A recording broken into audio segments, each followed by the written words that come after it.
Now again, discussion on the working of the Ministry of New and Renewable Energy. Manya Srimati Sagarika Ghosh ji. Thank you, Honorable Deputy Chairman. This is a crucial ministry. It concerns the future of us and the future of the planet. Sir, for the last 10 years, this government has been playing the role of Sapno Ka Saudagar, merchant of dreams.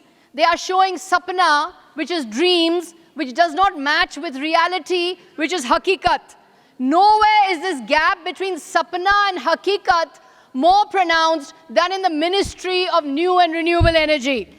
Let me present some facts. At COP26, that is the 2021 climate conference in Glasgow, the Prime Minister said that India will produce capacity of 500 gigawatts of renewable energy capacity by 2030. What has the government done? The story of this government is missing targets, focusing only on big projects and not on small-scale decentralized renewables. And third, it is actually Bengal, which is the pioneer in renewable energy and which is creating small-scale renewables. So unlike Manu Bakar, who is hitting the target in the Olympics, this government is continually missing targets. So the government's target for installed capacity for renewable energy for 2022, let's forget 2030, for 2022 was 100 gigawatts of installed capacity for solar and 60 gigawatts of installed capacity for wind. Where are we in 2024? Only 81.6 gigawatts for solar and 45.8 gigawatts for wind. These are the government's own figures of Central Electricity Authority report. I hope the ministry will tell us how it intends to catch up to 2022 from 2024, because its figures, its targets for 2022 have not been met. Forget 2030.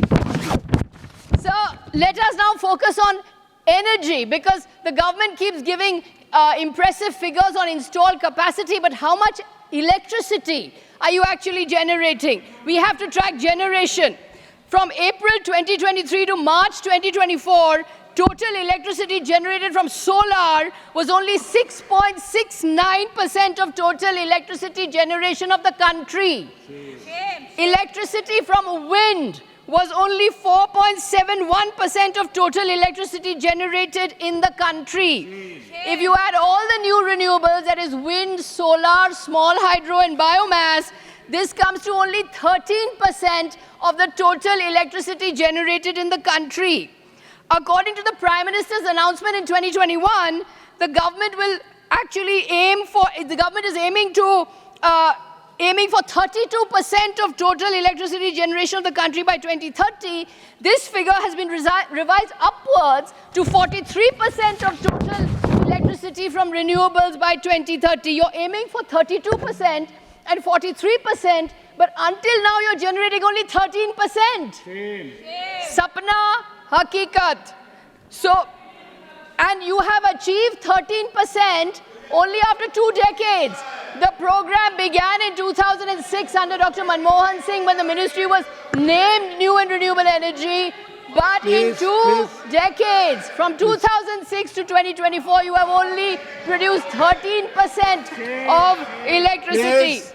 So, they are showing photographs.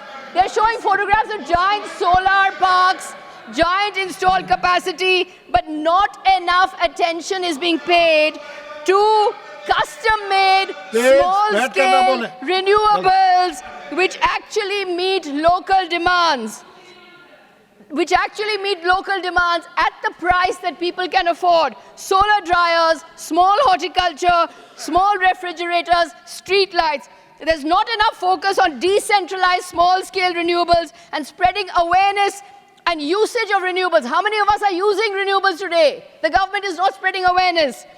The government is not going to the people to find out what people actually need in terms of energy and what price they're willing to pay.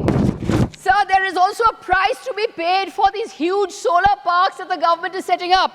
At the Pavagada Solar Park in Karnataka and the Charanaka Solar Park in Gujarat, thousands of farmers have been displaced and lost their livelihoods because of these gigantic solar parks.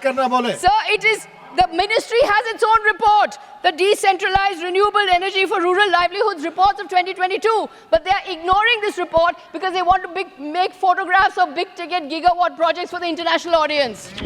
Sir, it is actually the Bengal government. It is the Bengal government which is a pioneer of renewable energy and creating small-scale renewables. 2 lakh families in Bengal use our resources as primary source of electricity. More than 11,000 solar street lighting systems have been installed in different parts of the Sundarbans. 58 government buildings under the Aloshri program have been provided with solar power plants. Bengal has established the country's first solar housing complex, the Rabi Rashmi housing complex in Newtown. So we cannot afford to dilly-dally on new and renewable energy. India's electricity is coming, 70% of this electricity is coming from coal. This is resulting in greenhouse gas emissions, which is engulfing the planet. The future of our children is at stake. The species is at stake. We are in danger.